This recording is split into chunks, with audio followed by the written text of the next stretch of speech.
Hi, I'm Rebecca from the Busy Woman's Garden, and in this quick video I give some tips on what to do when you have absolutely no idea where to start with the garden. So my first tip is for those of you with very big gardens who are intimidated or a bit overwhelmed by the size of it and not sure where to start, and you see the fancy drawings on the internet when you see the garden design shows and they've it all thought out in advance. Look, that's great if you have the money or can find somebody who will design you that and then put it in for you. But for those of us who are just trying to manage it ourselves, I would highly recommend fencing off a piece, or at least in your head fencing off one section of it and tackling that first, and just forget about the rest of the garden for the time being. Because if you get one little piece of it done, it's amazing how much confidence and how much you learn through doing that you can bring to the rest of your garden. It's no big deal. Like, it doesn't matter if it's a completely separate little bit of the garden. Linking all separate bits of a garden together is what garden design is all about. And if you look at any of the stately homes, they didn't have just one big massive garden. They had the wall garden here and the kitchen garden there and the greenhouse garden somewhere else. So taking a piece of your garden and keeping it separate to the rest is a really good way of getting started and taking the overwhelm out of it and making it affordable to get started if it's big.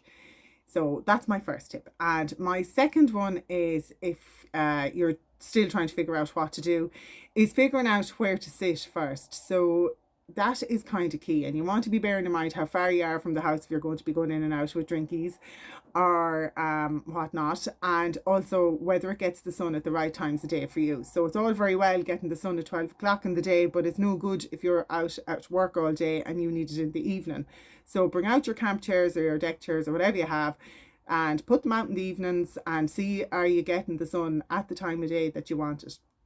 Once you figure out where you're going to sit in your garden and you have that nailed, figuring out pathways to it, or plants you might plant, and where you might plant them so that they're not obstructing your view while you're sitting down, all starts falling into place very easily after that.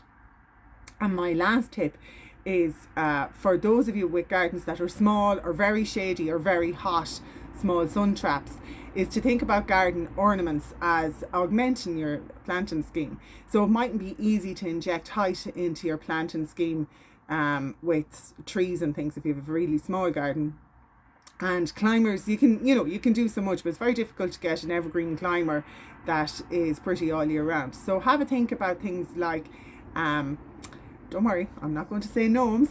So have a think about wall hangings and mirrors and trellises and things like that you can put on the walls that help break up the view and add a bit of interest where plants mightn't necessarily work. And those are my 3 tips for getting started when you don't know where to start. And if you like those, I hope you will download my 5 quick garden wins, which also subscribes